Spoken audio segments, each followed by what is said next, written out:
Recep Tayyip Erdogan has won Turkey's presidency in a runoff election with 52.14% of the votes. The High Election Board head Ahmet Yener announced on Sunday, making the results official. With 99.43% of the ballot boxes opened, Erdogan rival Kılıçdaroğlu received 47.86% of the votes. With a gap of more than 2 million votes between candidates and with unaccounted votes that did not change the result, Turkey's incumbent President Erdogan claimed victory in his country's runoff election, extending his rule into a third decade. Several world leaders have congratulated Turkish President Recep Tayyip Erdogan on social media right after state media reported that he had won. For his part, Algerian President Abdelmajid Tebboune congratulated his Turkish counterpart, saying that his election truly reflects the widespread support of his wise policy and leadership in the path of sustainable development. We will explore the challenges, the analysis of this win, and more in a moment with our guest in All 24 News Special.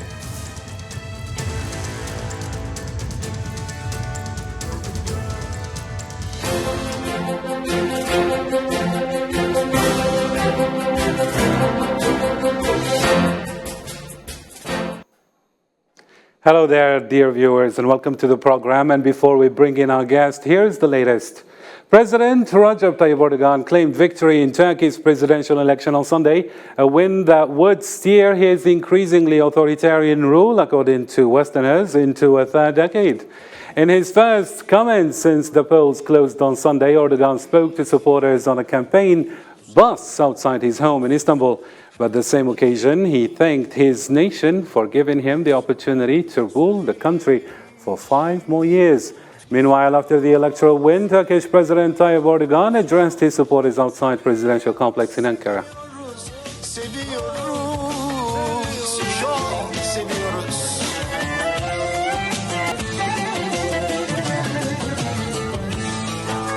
Milletimizin bize verdiği sorumluluğun gereği olarak. As part of the responsibility our nation has given us, we're not angry, resentful, or angry with anyone. Now is the time to put aside all the debates and conflicts regarding the election and unite around our national goals and dreams. Turkey's opposition presidential candidate Kemal Kılıçdaroğlu urged his supporters to keep up their struggle as he complained the election had been loaded in favor of President Tayyip Erdogan. After early results showed Kılıçdaroğlu losing the vote, he asked his supporters in Ankara to keep struggling for democracy and said that the results showed people's will to change an authoritarian government.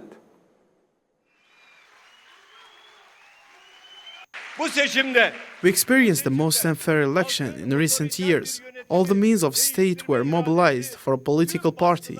All possibilities were laid under one man's feet. In this election, the will of the people to change an authoritarian regime emerged despite all the pressures. We will continue our struggle on all fronts, with all members of the Republican People's Party and the National Alliance. We will continue to be at the forefront of this struggle until real democracy comes to our country. And to have more insights on what is the atmosphere like in Turkey, we're joined live by our special envoy to Ankara, Melissa Norhimilet. Good evening, and thank you for agreeing to be with us. Melissa, can you tell us about the ambience there? How did the Turkish people take the announced results? Can you hear me, Melissa? Mm-hmm. Great. So how did the Turkish people take the results? What a crazy night for Turkey. President Recep Tayyip Erdogan has won the re-election overnight. That is according to the numbers given by the Electoral Commission here in Ankara. He has defeated the opposition leader Kemal Kılıçdaroğlu, and he's stretched by that his rule into a third decade. Hundreds of people have gathered in the streets of Ankara to celebrate this win. Everyone seems very happy, very excited about this victory. Some others feel very relieved, especially after a delicate and a very stressful period that Turkey has witnessed in the last days. For others, it's a, let's say, a disappointment because Erdogan's win is a crushing defeat for those who wanted change with Kemal Kılıçdaroğlu. The opposition leader said today that the elections for him were unfair and that he will keep fighting. So the country is definitely divided at this time. Every camp wants different things for the country's future, but it is what it is. Karim Erdogan has won, and he's going to be the president who's going to rule the country for the 5 next years, despite of all the problems, bad situation that people, especially bad economic situation that people here in Turkey and in Ankara have been talking about. Many fines definitely affected the results of the first round of the elections, but Erdogan has won, and he's going to be the president for the next 5 years. Thank you, Melissa. You were live with us from Ankara. All right, let's bring in our guest now. Joining me here in studio is Dr. Abdenour Toumi, Maghreb Studies Researcher at Osam, Ankara, Turkey. And also Mr. Shaib Boutamin, Economy, Oil and Gas Expert and Rana Drill CEO. And via Skype from Istanbul, we're joined by Mr. Serkan Ural, Foreign Relations, Global Strategy and Political Advisor. From California is Dr. Hamoud Salhi, Associate Dean, Professor of International Education, California University. And from USA as well, Boston that is, we are joined by Ethan E. Dincher, Researcher Director at MENA Region Expert, London Politica from Boston. So let's start with you, Mr. Serkan Ural. So Erdogan wins again another presidential term, which extends his 2-decade rule for additional 5 years. Is this a choice of political stability according to you, or some kind of apprehension and fear from a change, let's say? Thank you for having me to your program. I would like to tell that it's a milestone for Erdogan's political life and Turkish democracy. For the Turkey's next term, next 5 years, Erdogan got the presidency. The thing is that this is the first time Turkey and Turkish people got the second round elections after the presidency institutions get organized.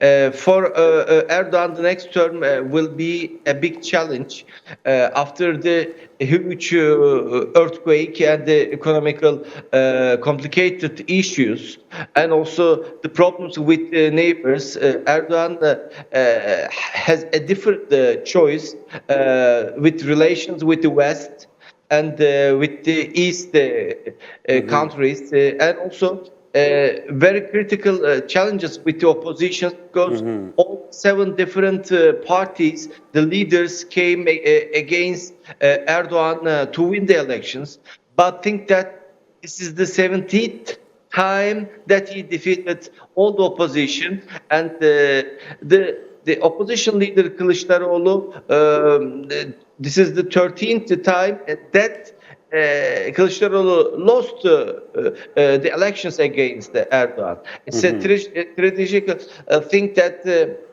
the future of the opposition is argued in Turkey. But for the policies, the coming policies, it's not easy. The inflation, the currency problem. We will delve deeper into the challenges that lay ahead, Mr. Serkan. Sorry to interrupt your train of thoughts, but I would like to give the mic here to Dr. Abdenour Toumi. How do you read this victory? Did the Turkish people choose stability over change? Good evening and good morning to our dear guest in the US, and thank you for having me on the show. It is indeed the Turkish voters did vote for stability and security and eventually prosperity. And there is an interesting element here. All the observers and the analysts, notably the Westerners, were focusing on the element of the economics. And knowing that Turkey is going through very tough and rough moments in terms of microeconomic issues, that is hurting directly the voters. But let me quote the American strategist of the Democrat Party, James Carville, when he said the economy is stupid. Here it's not about the economy and nor politics and geopolitics. The Turkish voters are also pragmatists, and they know well that the candidate of the Nations Alliance, Mr. Kemal Kılıçdaroğlu, didn't represent the change, really, because, I mean, as it was stated by your guest earlier, that he has been in politics and for so long. So Turks did prefer to have this stability, to secure their stability, knowing all the challenges that are facing, notably economics one and politics and geopolitics. Now, as far as the result, it's amazing. I mean, it's a good sign, which means that the democratic process that was initiated in Turkey is making huge progress. And this is, I mean, the main actually element that one has to look at globally or in the region, in MENA region at large. Very nice indeed. I would like to hear what Ethan thinks here about this failure of the opposition. Mr. Ethan, why do you think the opposition failed here? Is it because there was no concrete plan for change? I don't think that there was no concrete plan for change. I mean, as your two other guests said, a definition of stability is, of course, changing, whether it's people who support Erdogan or support the opposition. One could argue that a stable government under Kılıçdaroğlu would revert back to the parliamentary system. That being said, I do think that the opposition failed in the weeks between the first round election and the second round on keeping a spine on their policy issues. We increasingly saw that Kılıçdaroğlu went towards an anti-migration stance when that was not something that he was super proud and outspoken about during his runs in the months up to these elections. So I think that voters did see that the opposition was not as firm as they wanted to believe, and that ultimately led to the result that we're seeing tonight. Amid the regional and geopolitical tensions, the Turkish economy was able to be among the 20th strongest ones in the world in 2021, with the GDP exceeding $814 billion. Here, I would like to ask you, Mr. Shaibat Amin, what is the secret that Erdogan is making here? Yeah, good morning. Allow me to tell something very important. Indeed. Yeah, it's the morning, right? Yeah. If we want to look at the strength of any economy, we have to look directly to its GDP.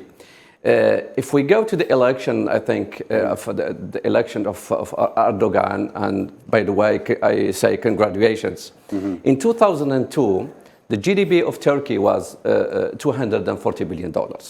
In 2021, it was $814 billion. So it's 4 times more compared to 2 decades before. I think that there is a big achievement, big changes have been really realized or done the last few years. And I think that in the last summer, the President Erdogan declared that it's the first time in the history of Turkey it exported more than $240 billion in 2022. And this is a very good record, I believe, for the economic, if we see the economy of Turkey is launching very high prosperity at the moment. I think that Erdogan took a very good decision, I think, in 2002 by promoting the small businesses, small and medium-sized enterprises. So he was giving them support. And by the way, Turkey actually, let me highlight this, Turkey actually is concentrated in its industry and export and automotive. 64% of its automotive, of its car, is exported to Europe. This is very important. The machinery also in Turkey is very, taking very, let's say, very rising result, and it's exporting its product, its machinery to all the world, United States, to the UK, to Germany, and to France. This is a good result, I think, of the efforts have been really, let's say, drawn before. So let's say some plans, some targets have been drawn, and today we see the result. Yes, There are many challenges Yes, we will speak about the challenges a little bit later in the show. Thank you, Mr. Buthamin. Let me just include Dr. Hamoud Salhi here. Erdogan said, quote, "We have opened the door of Turkey's century without compromising our democracy, development and our objectives." Unquote. When President Erdogan says that the doors to see in Turkey's century have been completely opened, what does that mean exactly? Especially since he linked the matter to his assertion that the elections showed once again that Turkey's gains could not be challenged. Who knows what he meant, but certainly there is a theme that you could see running in his electoral campaign, which is stressing the unity and exclusiveness of Turkey and referring to its long historical tradition of being a power that important. Erdogan was able and has succeeded to bring back that global power that he had before. Connected to that is that when we look at what happened in this election, we could see that however you want to define it, however you want to analyze it, this is your guests or talked about the fragmentation of the opposition, the lack of unity and the personality of Erdogan. But there is something that is going on, or that has been going on in the Turkish society, which is that you have a youth that is growing, a large number of the youth. But what Erdogan did has been able to stress and to succeed in giving an Islamic and a modern identity to Russian.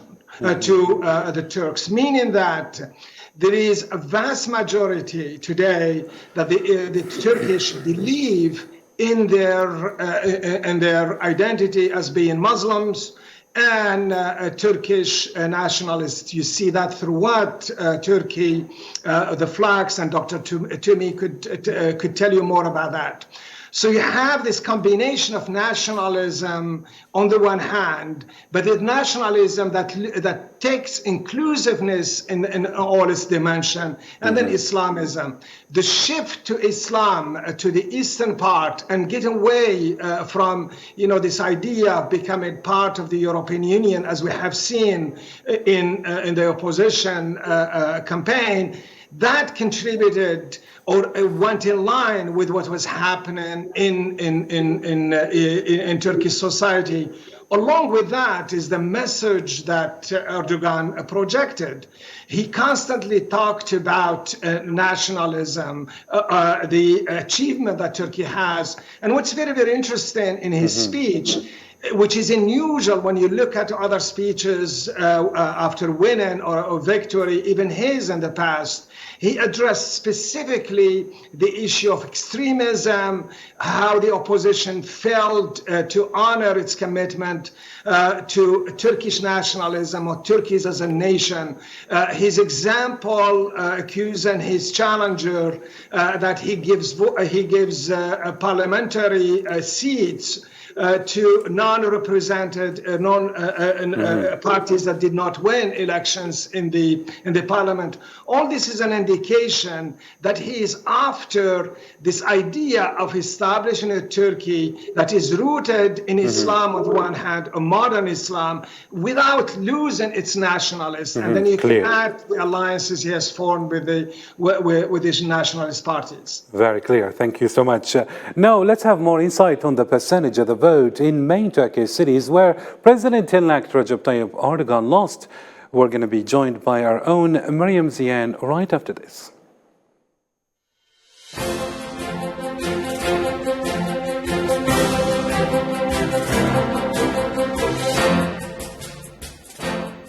Kimlerin kimlerle beraber olduğunu gördünüz. Terör örgütlerinden sapkın akımlara kimlerin karşımıza dikildiğini gördünüz. Oynanan kirli oyunları gördünüz. Buna rağmen ne oldu? Hamdolsun başaramadılar. İnşallah bundan sonra da başaramayacaklar. Çünkü bu millet mayasının ne kadar sağlam, basiretinin, ferasetinin ne kadar güçlü olduğunu yaşıyor.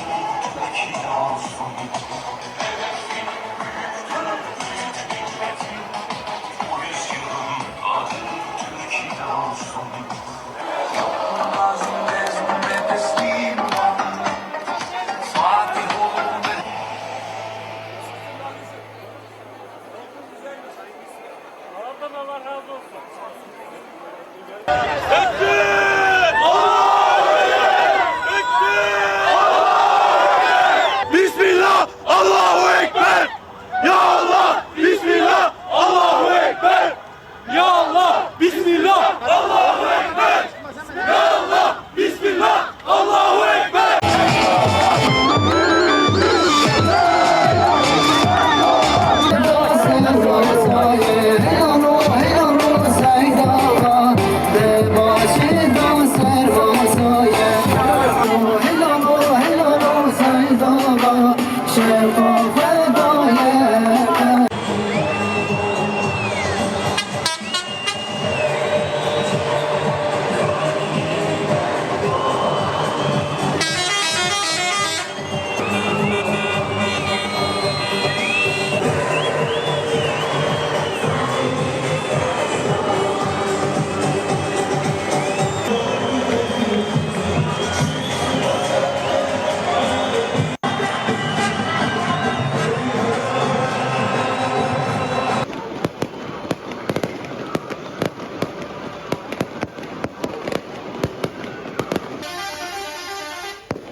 Kimlerin kimlerle beraber olduğunu gördünüz.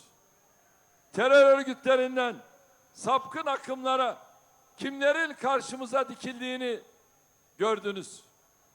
Oynanan kirli oyunları gördünüz. Buna rağmen ne oldu? Hamdolsun başaramadılar. İnşallah bundan sonra da başaramayacaklar. Çünkü bu millet mayasının ne kadar sağlam, basiretinin, ferasetinin ne kadar güçlü olduğunu yaşıyor.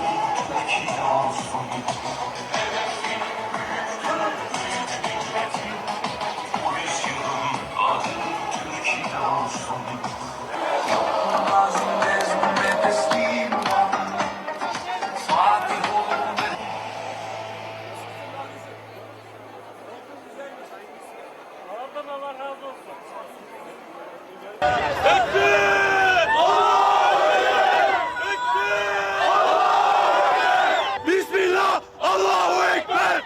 Ya Allah, Bismillah, Allahu Ekber. Ya Allah, Bismillah.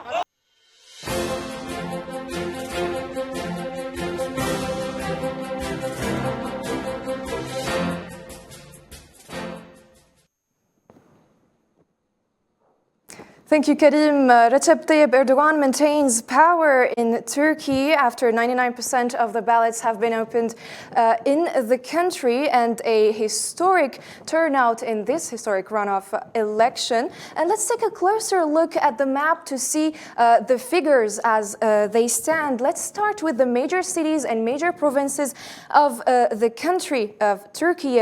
Let's start perhaps with Istanbul, the capital or the economic capital and the the most populous city of the country, Istanbul, has seen, or in Istanbul, Kemal Kılıçdaroğlu has won 51.78% in comparison to 48.22%. So we know that in these major cities and major areas, Kemal Kılıçdaroğlu has won most of the support, such as also the coastal city of Izmir, where he has won 67%, or over 67%, in comparison to Erdogan with 32.87%. We also move to another very important city, or capital, or the capital, Ankara, in which he has won 51.23% of the votes, in comparison to 48.77% for Erdogan. There is also another major city that Kemal Kılıçdaroğlu has secured, which is Antalya in the south. As you can see there, viewers, he has won 57.35% in comparison to 42% for Erdogan. So we move a little bit to the southeastern Kurdish part of the country. For example, the city of Diyarbakir, he has won Kemal Kılıçdaroğlu, the center leftist leader. He has won over 71% in Diyarbakir. He has also won over 68% in Batman, in the city of Batman, in comparison to 31.49%. And for his part, Erdogan has won most of the central states of the country, as well as most of the northern parts of the country, or provinces of the country, bordering the Black Sea and the Marmara Sea. He has also won some southern parts of the country, some southern provinces that you know have been hit by the severe earthquakes last January, such as Kahraman Maraş with 75.77%, as well as Adıyaman with 68.84% in comparison to 31.16% for Kemal Kılıçdaroğlu. Although he was strongly criticized for his mismanagement during the earthquakes last January. Also, we can mention perhaps, or highlight, a very important province in this runoff election. There is this province in the southern part of the country called Hatay, as you can see in the map. 50.14% for Erdogan, which has changed this time, because last time it was Kemal Kılıçdaroğlu who has won the city of Hatay, but this was the province that made the difference in this historic runoff election of Turkey. Erdogan has regained Hatay with 50%, as I have just mentioned, in comparison to 49.86%, and these were the results of the election, but the final results are expected in the next coming days. And back to you, Karim.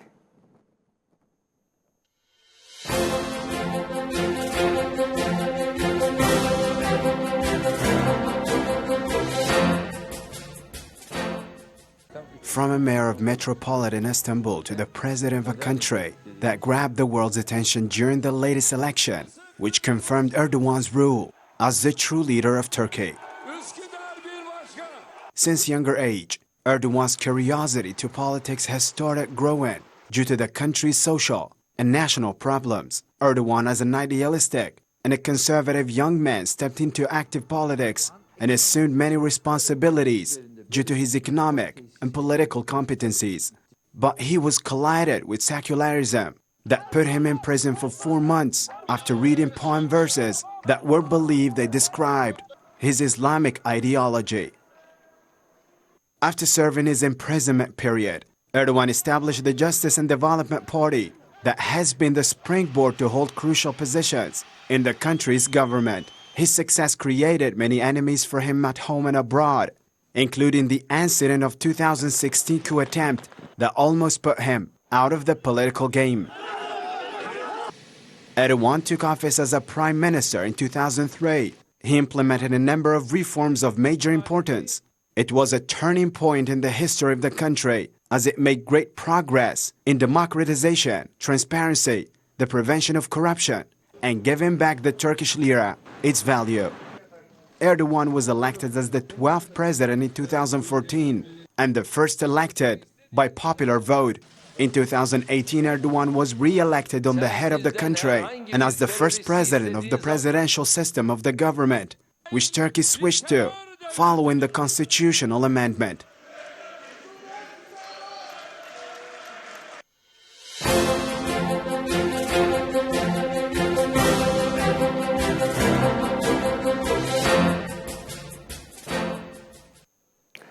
A special thanks to both colleagues, Mariam Ziad and Islam Said. Now let's get back to discussion and back to you, Mr. Serkan Oral. As we have been following the figures and percentages with Mariam Ziad, why do you think President-elect Recep Tayyip Erdogan couldn't convince the people in the states in which he lost? What did his main challenger put forward that is so convincing they voted for him, that is at the expense of Erdogan? The map shows us important differences between the coast and the east part of voters. The thing is that the biggest cities like Istanbul, Ankara, Izmir, Mersin, the opposition parties won before, and today we saw that Erdogan needs more support from the biggest cities for his party for the just coming next local elections next year. He just started to talk on a new race now.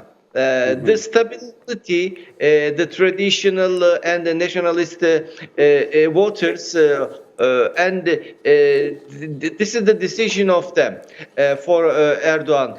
Also, this is a decision for the presidential system in Turkey, and also this is an important decision for the relations with West, but making more economical and social relations with the East, including Russia, China, the Arab world. So the choice was extremely different between Mr. Erdogan and Mr. Kemal. Mm-hmm. That was a big difference with the also social relations, things that the Turkey pays attention to the family and family relations as a Islamic background, and the LGBT organization support Kılıçdaroğlu. This was also a social difference between two leaders. Mm-hmm. The other one was, of course, your map. When we look to the east part, that is not only the Kurdish, but it's Turkish, Arabs, Turkmens, Zazas all together. But the thing is that Turkish people said no to the separatist terrorist organizations and terrorist. Clear, Mr. Serkan. Let me here include Dr. Abdunnour Toumi. Abdunnour Toumi, we noticed that both candidates actually led a fierce campaign in order to entice voters. But then what did Erdogan miss here in order to convince those who didn't vote for him? Actually, it's democracy. Mm-hmm. And this is a strong message for the, locally and internationally. Mm-hmm. But the main reason is, as it was stated by your guest, according to the map, and he cited those cities, large cities like, for instance, Istanbul, Ankara, Izmir. This is the three main cities. And Istanbul was very, very rough for Erdogan because of his alliance, I would say, ideological leaning and political or philosophical political aspects, because it's more open and there are some societal issues. And there is this anti-Erdogan sentiment personally, and also anti-conservative message in particular in Izmir and Istanbul. However, in Ankara, it was shifted, and it was stated earlier also by Dr. Sarhi, the youth element, who played a major role in this election. So Ankara has become the second student cities in the country, and there is this dynamic, demographically speaking, of change among the youth. I mean, don't forget, now someone who is 22, he didn't know anybody but Erdogan. Erdogan, he has been in power for 20 years, and also the youth also don't know how was Turkey before Erdogan in the 80s and in the 70s. There is this socioeconomic change and this development. So that shaped, to some extent, the narrative of the campaign on both candidates. However, the candidate of the Alliance of the Nation Alliance, Kemal Kılıçdaroğlu, he capitalized on this, thinking that he could change the trajectory of these element of the anti-sentiment, or we can put it to some extent, the kind of Erdogan fatigue. But it didn't work because, on the other hand, the youth also, they were split. There is this who share this conservatism and national pride, and the sense of nationalism that is mixed with religious elements in this. So this is what made the outcome of the election. And it's not about Erdogan, who was not able to convince the electorate, but I would argue is about the healthy democratic process and how the youth also are involved in politics. Very nice indeed. And what about you, Mr. Ethan Dinsher, who, according to your reading and observations, succeeded in enticing the undecided voters at the beginning? What cards and what files could the candidate have used to play on their emotions and let them vote for them? Yes, completely. I think, as we saw throughout the campaign, there was many issues, particularly the economy, migration, which was especially pertinent in the last few weeks, as well as this idea of terrorism. And a few of the guests before, when talking about the southeastern provinces, mentioned the terrorism. And we did see this from President Erdogan, accusing the opposition leader of being in support of terrorism because the HDP party, which is affiliated with the Kurdish communities in the south of Turkey, had supported the opposition Kılıçdaroğlu, and that alliance has had a very shaky history, and that was a groundwork for Erdogan to kind of push this national security rhetoric. On migration, I think it's very, very interesting. In the 2 weeks in between the first round and the second round, we saw Kılıçdaroğlu taking a super anti-migration stance, which was not expected beforehand. I know last time I was on this program, we talked about Sinan Oğan, the kind of third candidate who amassed 5% of the votes back in the first round. When he endorsed Erdogan, he had this clause saying, the candidate I will endorse has to be explicitly anti-migration in these certain ways. And Kılıçdaroğlu really tried to respond in that way. So I find it really, really interesting how migration became almost a tool larger, I would argue, than the economy in these weeks, deciding these undecided voters in between the first and the second round of who to vote for. Particularly seeing as both candidates ran really strongly on the economy throughout the entire spring. And speaking of economy, in the last few years, we have witnessed a remarkable progress across the Turkish industry, including machinery, drones, spare parts, agriculture, and artificial intelligence. This economic boom was not witnessed 2 decades ago, amid a sharp downturn of various world economies, which couldn't stem spiking inflation rates. The Turkish president has made a strange decision, as he sought, that is, to lower interest rate as inflation remained at high levels. This is the opposite of what the IMF usually urges governments to do, i.e. increase interest rates prior to halting inflation. Can we call this action a Turkish business model, Mr. Shuaib Botami? Yeah, it looks like. So Tayyip Erdogan, I think, is taking something different, what the International Monetary Fund is urging most of the governments, economies. When you have high inflation levels, rates, you need to increase the interest level rates. What Erdogan is doing is the opposite of that. I think that the inflation was a little bit high in the last few months, years after the COVID-19. It reached 85%, and actually it's 45%. It's very high compared to the European countries. I think that his philosophy is to allow population, to allow the people who borrow money from the bank to find, and the investors, to find a low rates of interest. By the way, he will allow them to circulate money and to open the doors, the gates for the investors. I think this is a very challenging decision has been really taken by the president. And I think it's a little bit working, at least for the last few months, it's working. And we have seen that the inflation has dropped, and we see it's 45. I think that Turkey at the moment has two challenges, very, very big challenges. The first one is to flatten the curve of the inflation. And the second thing is to make a balance in the trade budget. Because Turkey exported $240 billion last year and imported more than $350. So there is a deficit of $110.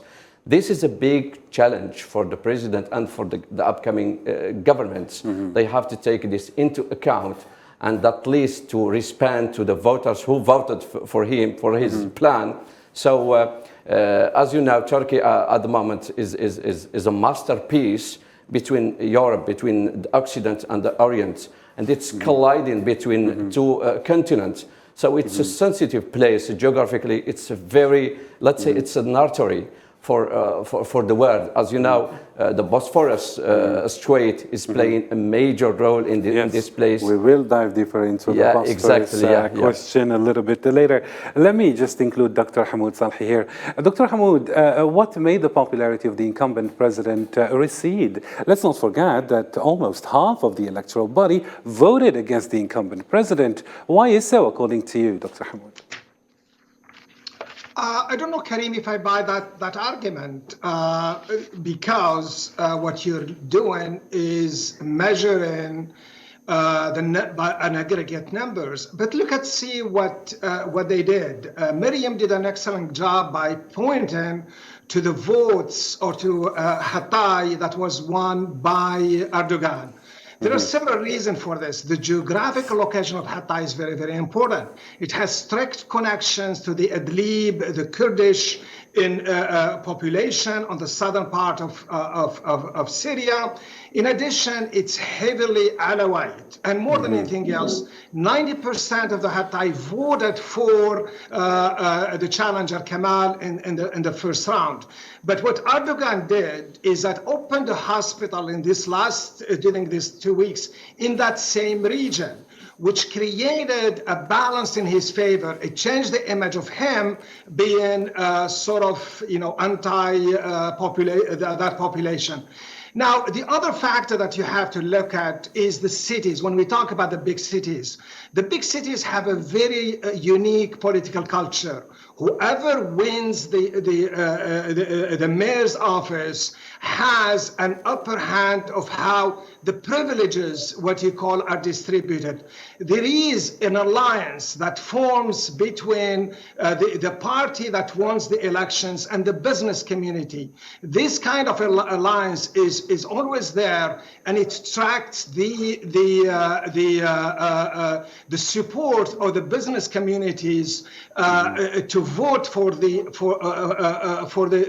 people who are in charge of City Hall. The fact that all the cities are being governed by his challengers reinforces their support. And I'll get to another point.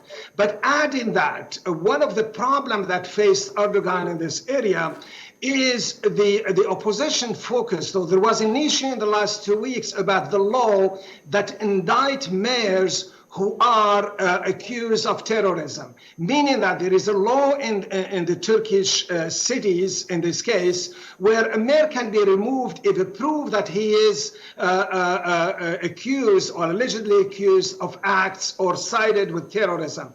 The fact that this kind of scared the nationalists and gave them more power to rally their support. And as a result, he was not able to win. But when you look at the general numbers, Erdogan made a difference. He lost the cities, but when you look at the numbers, it's particularly in certain areas, they were very, very strategic. They were not shooting to win the cities. They were looking to win some power. Miriam said about how Hatay was a big difference. That was what was happened. The small difference added to the areas where, in other areas you had a lot of votes, more voted for Erdogan, particularly in an area where they hit by the earthquake. I think those are the difference. I don't think that he lost in these big areas. He was expected to win. He was expected to register some votes in there.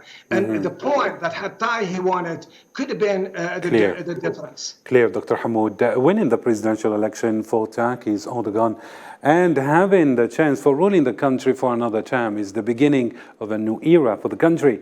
Erdogan is expected to work on healing the domestic and regional challenges which don't seem to be as calm. Ruling for another term for Erdogan will be a complex stage of the modern Turkey regarding the local and international scenes. Let's follow this report and we get back to the debate. After the nail-biting runoff, which favored Recep Tayyip Erdogan to rule the country for another term, tough domestic and regional challenges appear to make it harder for the election winner to meet the aspirations of the Turks. On the economic level, Turkey's annual inflation rate touched 85% last year, while the lira entered a brief free fall. Yet the currency has been holding remarkably steady during the campaign period, a sign that the government is plowing vast sums into market interventions. One more challenge to make the governing process more difficult is the recovery from the deadly earthquake, which killed over 50,000 people in the southern part of the country. Turkey is still grappling with the results of the deadliest natural disaster in modern history. I came to my duty as a citizen. I'm here to cast my vote. I said one vote is one vote, and I came here by my own means. I bought both my sisters and my own tickets. Political parties are also bringing people to vote, but I came by bus myself. On a further scale, refugees, especially those fleeing civil war in neighboring Syria, were once greeted with open arms in Turkey. But anti-migration sentiment is on the rise amid the economic downturn. A shortage of housing and shelters in the quick-hit provinces has increased calls for the Syrian refugees to go home. I hope to see changes, but Erdogan is the one who has a stronger program. Erdogan is promising the Turks with better plans to enhance the economy, politics, and for a better situation in Turkey. On the regional scene, Turkey has been seen as a difficult partner, especially that Erdogan blocked Sweden's accession into the alliance of the European Union. At the same time, the EU calls for the president-elect to balance ties with world powers, especially that Erdogan had been accused of establishing close ties with the Russian President Vladimir Putin. Modern Turkey's longest-serving leader is expected to renew the vision of his government to cope with the changing world order. Winning the election for Erdogan can only be the beginning of a long process of healing the Turkish political and economic systems. All right, let's shed some light on some internal issues with you, Mr. Serkan Ural. Erdogan's re-election campaign had to contend with economic problems such as painfully high inflation, currently 43%. And a weak currency, as well as the legacy of February's devastating earthquake. The government was criticized for poor construction standards and its own slow response. How do you think Erdogan will catch up on that? Turkish people demand an extremely change with the economical policies, and also the new cabinet in 2-3 days the economical ministers will be announced. So the Turkish people want to see a change for the economical developments, especially as you mentioned that the rates, the currency, the inflation challenges are not easy. He knows that. And for the next 5 years, he knows that this is the last time for Erdogan, and he wants to give the Turkish people a bright economical future. The other thing, for the next 5 years, he wants to challenge with the West. We can say that when the United States President Biden was elected, he said we will extremely do things to change Erdogan's administration in Turkey by supporting the opposition. Now all the opposition leaders came together against him, and we can say that before the 1980s, there was a coup in Turkey that changed the regime in Turkey, and the Americans thought that our boys did it. But this time, I think Turkish deep state get over the United States deep state in the region. Turkish people refused the change coming from outside, and it will be a complicated issue with relations with Russia. You know, very important ties with economical ties with Russia, and also Erdogan has a friendship with Putin, and the opposition, the candidate, also urged Putin not to involve to the Turkish elections. It was also an interesting issue for the Ukraine and Russia relations. Erdogan support to be at the mid part of the countries, but the opposition leader refuses Russia and supports Ukraine and United States policies. That was an important challenge, and the Turkish people demand to be at the supporting Turkish people's and Turkey's own rights in the region, and not be forced or changed by the Western powers. So it is not easy for the next 5 years, but we will see that the route of Turkey will be ties with the West, but getting more good relations with the East. Cool. Let's include Mr. Ethan Dinsher here. What's the dream Erdogan is trying to sell to young people in Turkey? Is it a realistic one, according to you?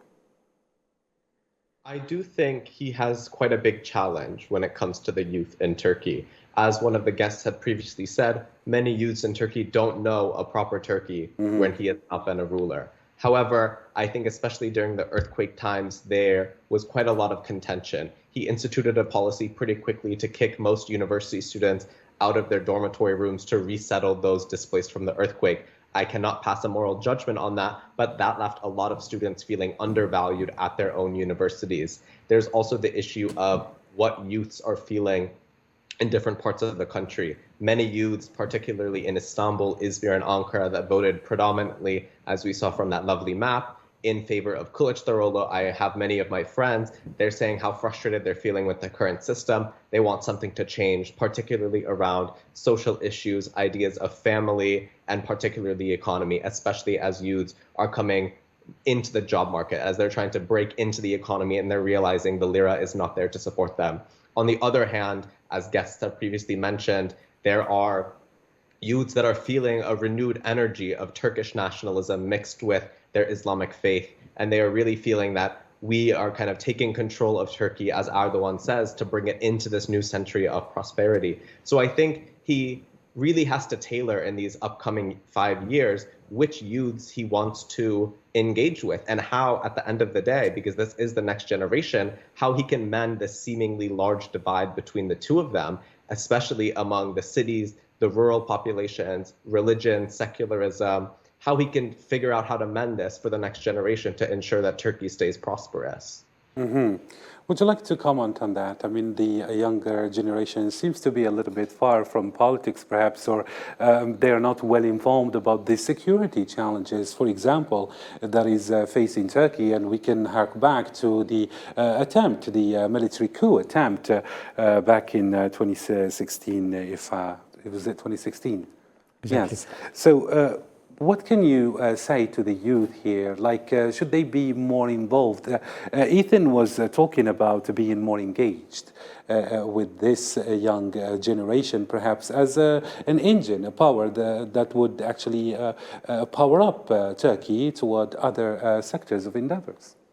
Actually, indeed, and they are involved and they are engaged in, I mean, great deal in politics. And you will see, I mean, the level of also maturity and political involvement among the youth. As I stated earlier, I mean, about, I would say, 50 to 55% of these youth, I mean, they didn't know any other leader than Erdogan. And the youth also, I mean, within this segment of society, which is the long of the economic development and the future of the country. And President Recep Tayyip Erdogan himself, he focuses a lot in his speeches and even in his direct engagement with the youth. But the youth are divided ideologically.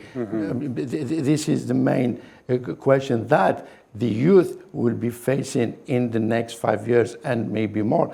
And the big question here is not about President Erdogan, because as we know now, President Erdogan is, I mean, his last term, and he's not going to run for the next presidential elections. And also there is now a debate or discussion within the AK party about his successor. And so that the question goes to the opposition, to other parties. And now if the youth now are looking also, especially the one who voted for the candidate of the Nation Alliance, Kılıçdaroğlu, Orlu, are asking the question, who's going to lead the party, the CHP party? Now they are, I mean, of course, there are some talk also about the successor of Mr. Kılıçdaroğlu, about the mayor of Istanbul, Ekrem İmamoğlu, who is young, I mean, but so this will be actually a new or new wave of politics in Turkey, and as for the other parties as well. But the main strategy here to talk to the youth is first about the message, and also about the achievements and the challenges that the current or the next government will be facing. Because as we all know, now the youth are demanding, we say in French, exigeant. So they ask more for more. And actually it's their right. And also they are the future. So the possibility to see, not in near future, I would say not in the next 2 years or so, but in the next 5 years, maybe a young leader who will be, who emerge from this dynamic of change that Turkey is going through. And Dr. Hamoud Salhi, do you foresee any change perhaps in the future of Turkey's, let's say, political scene when we mention secularism and Islam and two different clashing ideologies, one might add? I don't expect any changes, but you also wonder how much of the polarization we have seen during this election will continue to resonate among the Turkish people with different ideologies and tendencies. That is one issue. The second issue, and Dr. Toomey and your guest from Boston talked about it, is that what are the means that the party, as a party, is doing to attract the young generation? Of course, there is the economic policy, employment, all of these are very, very important. But an example of what they did during this last 2 weeks is that they connected with the youth through social media, through Twitter. There wasn't a single day when Erdogan and his team did not reach out to the youth, highlighting some of the achievement, what Erdogan has done. That's part of the political culture that will remain there.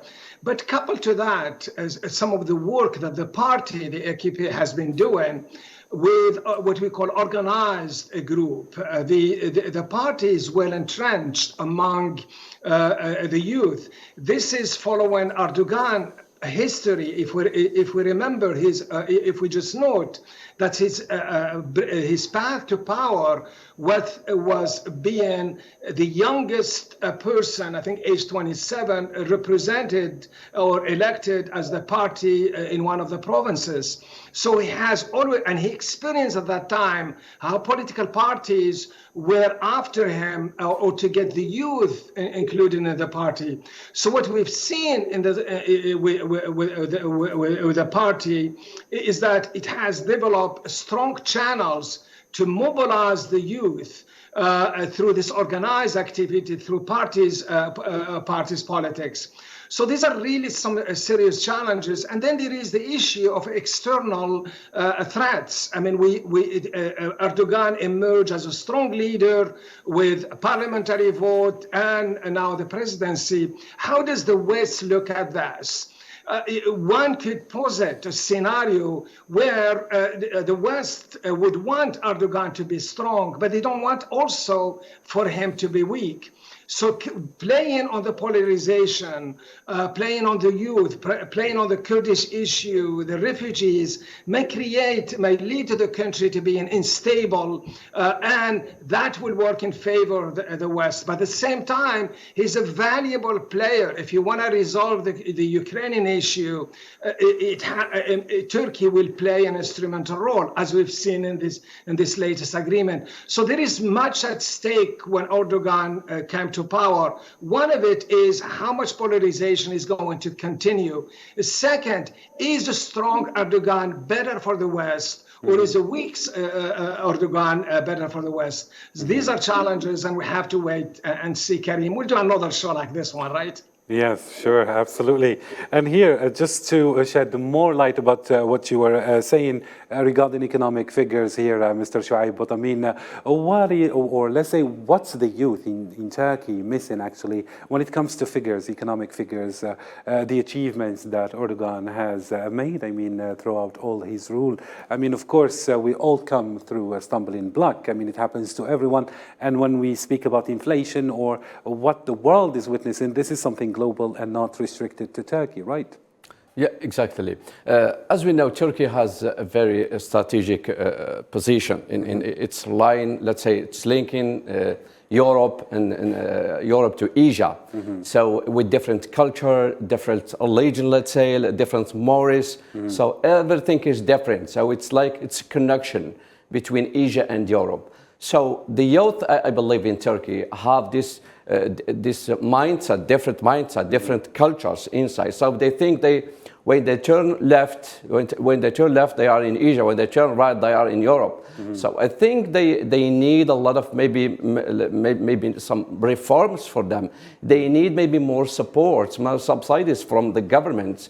I think some challenge they have, the youth, actually in Turkey. Mm-hmm. I know about micro enterprises for the youth there. I mean, I've been collecting that the government has been making great efforts actually to include the youth category into the business field. Exactly, and they are the key of success of Turkey, mm-hmm. because they made that change 20 years ago. They started to make that change, and this youth today it has this burden, very heavy burden to take and to face the challenges in the future.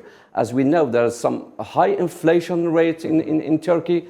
Let's say they have geopolitical problems in the neighborhood in borders. In Syria, we have some problems, maybe in some with Greece, I think, in the sea. So they have some challenges. I think the youth in Turkey, they have to take this challenge.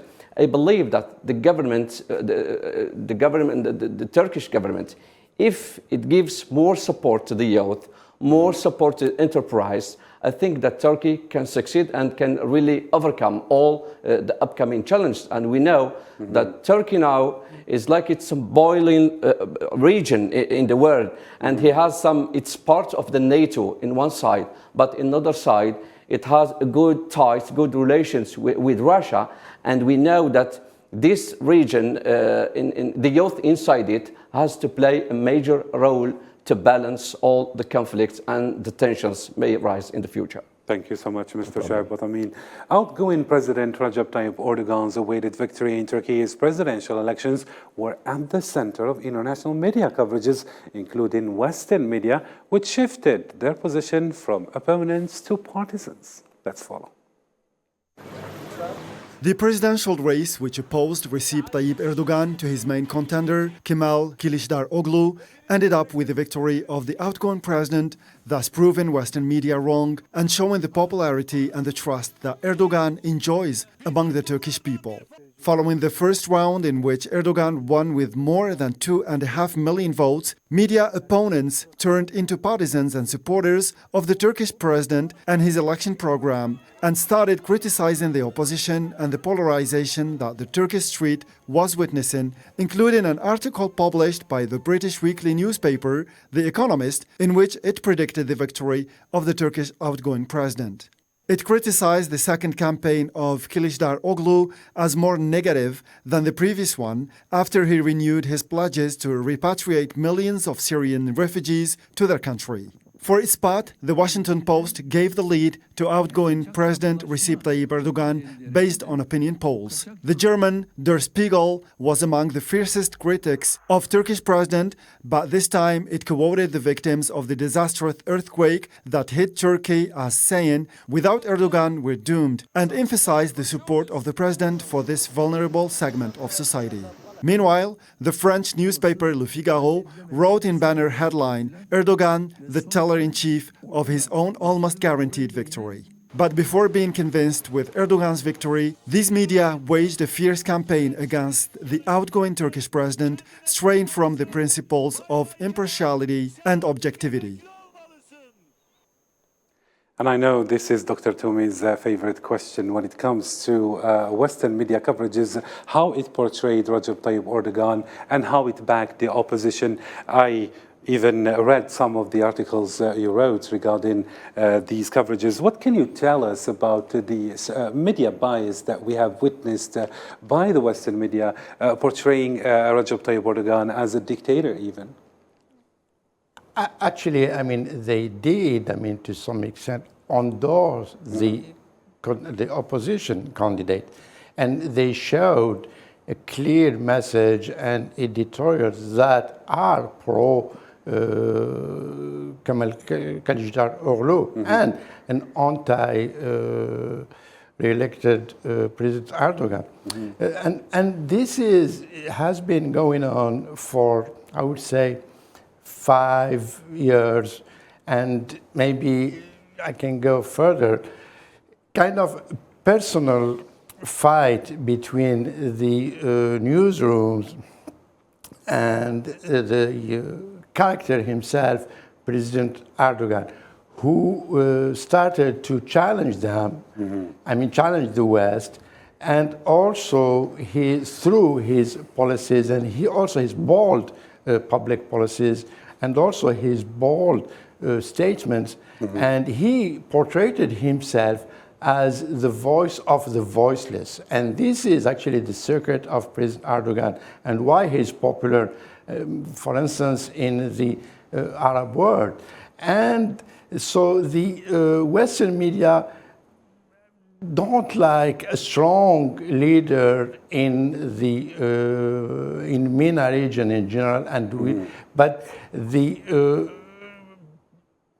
policies of President Erdogan, and he portrayed himself as also a reformer, a democrat, which is, the opposite of what the headlines of Western media picture toward President Erdogan. It was kind of, to sum up all this, was kind of a character assassination. And so from this storytelling, they pushed very, very hard to reduce the image and the performance also and the achievements of President Erdogan in one word: autocrat and dictator. So, but the irony here is they were also speaking or addressing, I mean, their message was also sending to local audience, but it didn't resonate, it didn't echo with the Turkish people. To the contrary, especially speaking of the youth, there are some, large percent among the youth who did vote for President Erdogan, and also was the reaction of the voters, Turkish voters. One of the reasons also because Turks are nationalists and they have this national pride. So to answer in to the, I would say, to some extent, arrogance of Western media who still don't understand the political culture of the Easterners. And it's not just the media that is. Media only reflects what the governments are all about. And here, Dr. Hamoud Salhi, let me switch to you. To delve a little into international file, Biden says that Erdogan is a dictator, and Erdogan accuses Biden of supporting the opposition. What's the future of the relations between the two countries now that Erdogan has won? It's a very, very difficult question, and it's really the ball isn't in the hand of the United States. How does the United States, or how will it operate under Erdogan, who now has established himself as a strong leader in Turkey and regionally? So that's one. If the United States decide to create problems for Turkey and affects its internal stability, there are many issues that could be used there. You could talk about the Kurdish extremism, encouraging acts of violence inside Turkey. You have the border with Syria. You have the Cyprus issue, the Greek issue. You have Azerbaijan. You have all these areas. And then there is another one that the United States have to consider, is that the alliance that are being formed in the Middle East region, and which are directly in opposition to American interests in the region. How will the United States address the issue of rapprochement today between the Gulf countries, including Saudi Arabia and Turkey? How do they approach the issue of Syria, the future Syria, which the president is very sort of accepting the integration or the return of Syria into the government? These are serious issues. Underneath that, there is an agreement that the part of the normalization or the good relationship with the Gulf countries is inciting and encouraging investors to invest in Turkey. That's also another model that is being thrown out there, is the contribution or the collaboration or partnership with investors in the UAE, in Saudi Arabia, in the production of military weapons, especially in the tanks and areas. These are all areas that are in direct competition with American, militarism, all of that stuff. So there are serious issues. My prediction is that the United States will look at Erdogan as a facilitator. The United States is in desperate need before the next election to find a solution to the Ukrainian issue. Erdogan can be a person there that could lead that. Erdogan is also very, very needed in the Syrian conflict. The Syrian conflict cannot continue the way it is because of the external pressure. And you could talk about the issues of NATO, all of that. So United States needs, Turkey, Erdogan has leverage when it comes to the United States. But in the end is how the United States will receive this. So far, all indications are that they are supporting it. And I think that's where it's going to go in a realistic world and in a pragmatic world. Very nice. And Mr. Ethan, we can't deny that Turkey in 20 years could play pivotal roles and had a geopolitical weight that went beyond the West's expectations and outlined agendas, just like Dr. Hamoud Salhi was saying.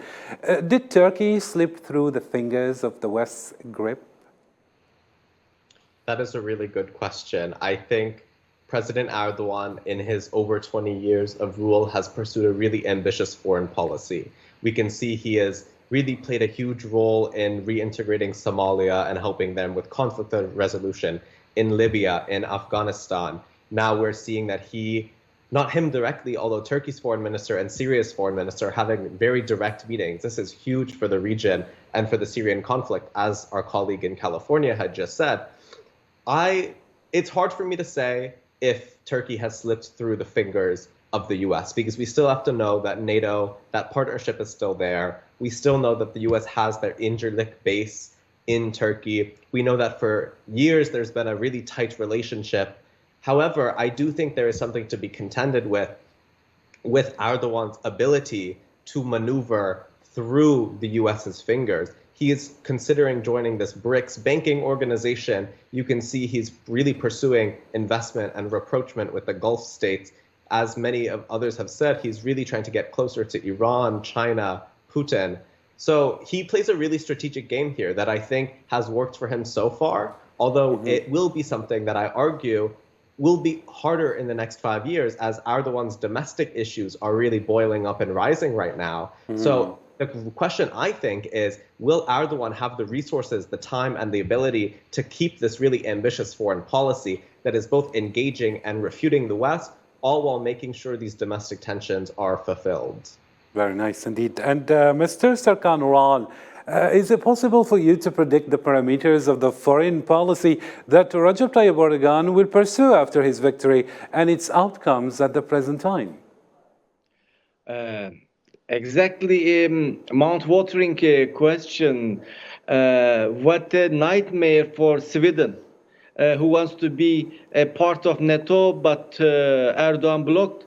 What a nightmare for Greece, that he said maybe in the night time we'll come to kick you out from the islands in the agency. What a nightmare for Macron, France. Turkish people now see the double face of the West. They were all against Erdogan, and now they are saying that the first reactions quickly change, and they said, "Oh, we are looking forward to work with Erdogan." So also, what a nightmare for Biden. The state's policies all based for the oppositions. The growing Turkish army is a trust for the friends, but a fear for the other sides. With the growing Turkish army, with the drones capacity, the defense industry is the futures. Turkey's future is clear, and for the unity is important. The international relations it showed that Turkish people demand to be connected with not only with the West, but also East, and ties getting better with the Arab world and the rest of the world, even including Russia, China, Iran. We will see why the EU don't make Turkey a member in the EU last 30 years. Is this happening because the Turkish nation is Muslim? So there are lots of questions against West, but a growing sympathy to the rest of the world with under the Erdogan's administration. And this shows that in the next 5 years, there will be more economical defense and political ties will be strong with the rest of the world. Very nice indeed. And speaking of economy here, Mr. Shuaib, but I mean, what alternatives does Turkey have when it comes to its economic approach? Of course, when our distinguished guest, Ural, just mentioned the EU bloc and why it wasn't actually accessed or it wasn't given accession. Now, does Turkey have an alternative? What prospects does Turkey have with the Arab world, for example, when we speak about economy, or maybe with Russia? Yeah, exactly. As I said previously, Turkey has a very strategic position. So I think it made very good relationship with European countries and also with Russia, with Asian countries, and even with Arab world countries. I think that actually, if we talk about the trending of economic trending of Turkey, we have to talk about the potential it has as a country which really linking to different continents. So if we talk about the economy, the challenge, the alternatives it has, I think the first one is, and it played a major role in the last few years, let's say last few years, that it was a major negotiator between Russia and the Western countries in kind of grains export. Let's say that the Bosphorus Strait is exporting more than 25% of the world grains. So this is very important. Also, Turkey, Bosphorus Strait is transiting more than 48,000 vessels per year. And this is like, say, it's a backbone of the Turkish economy. So it's making a very good relation with Russia. And let's say in the Caspian Sea, so it's swaying very heavily in that region. And many goods, many products exported by Russia and all the surrounding countries in that region, they go to the European countries through that strait, that Turkey. So this is one of the alternatives.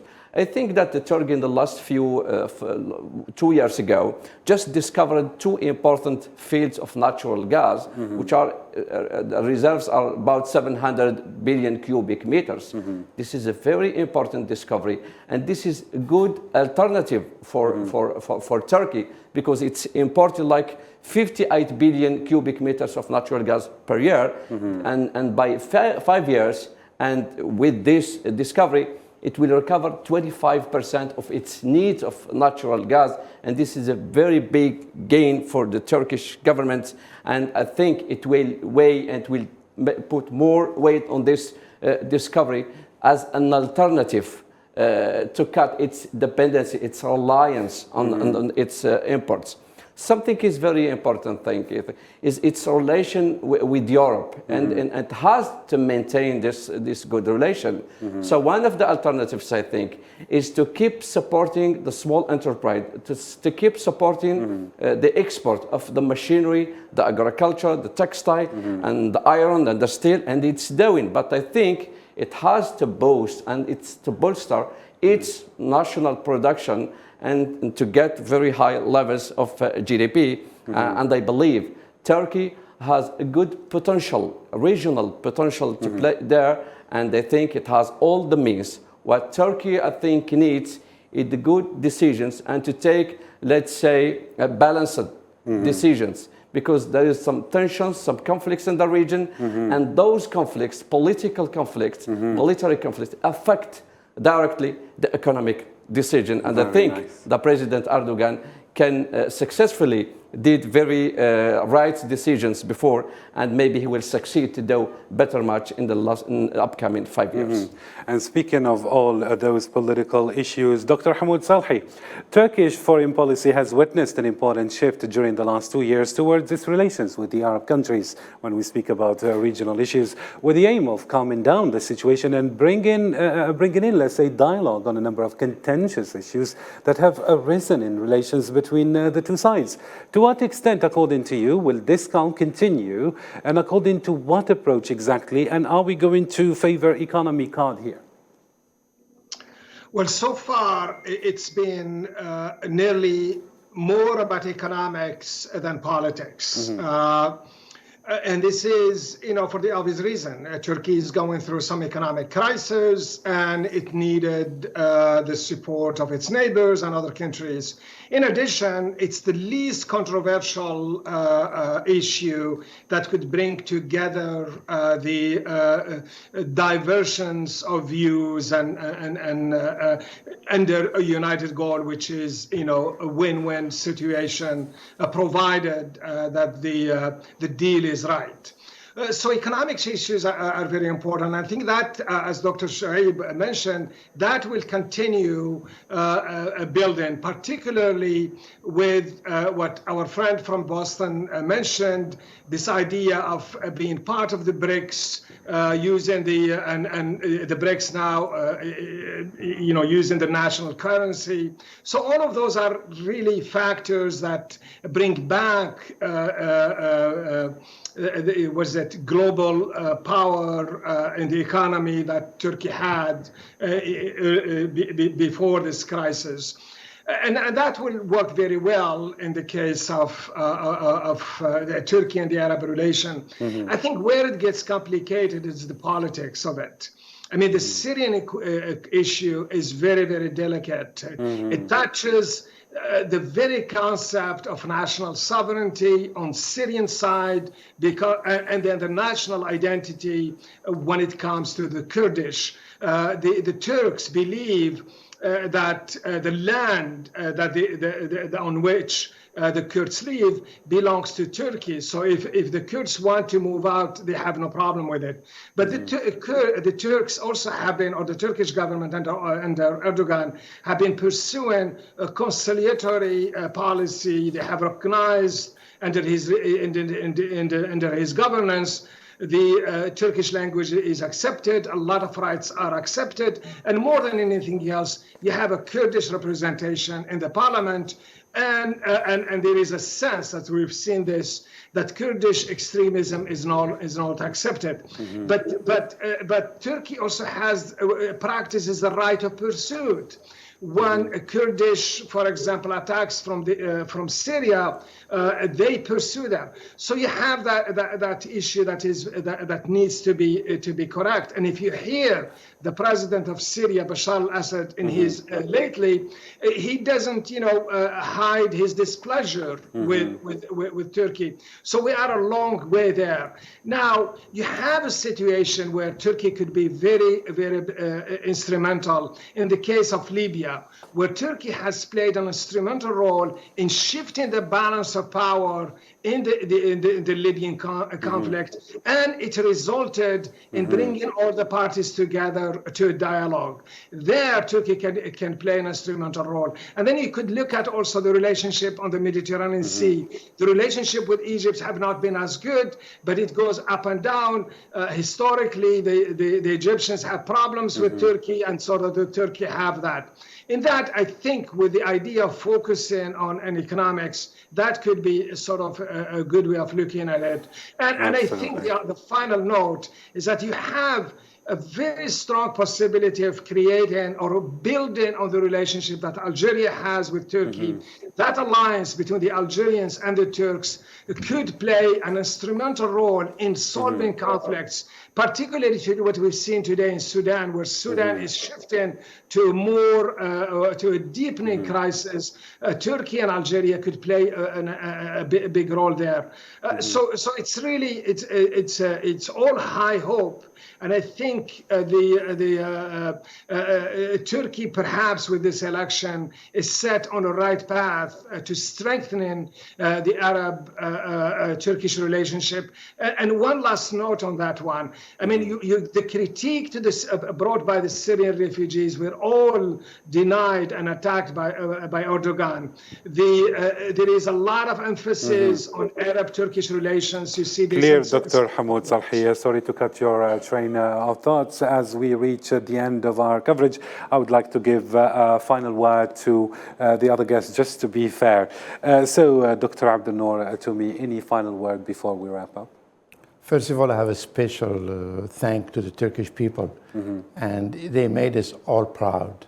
I mean, for the lesson of political maturity, and that means we, again, Estonians, we can make it, and we can live in a stable and prosperous world, like what the Western media or the Western journal portrayed us, and sending those horrible messages of anarchy and chaos.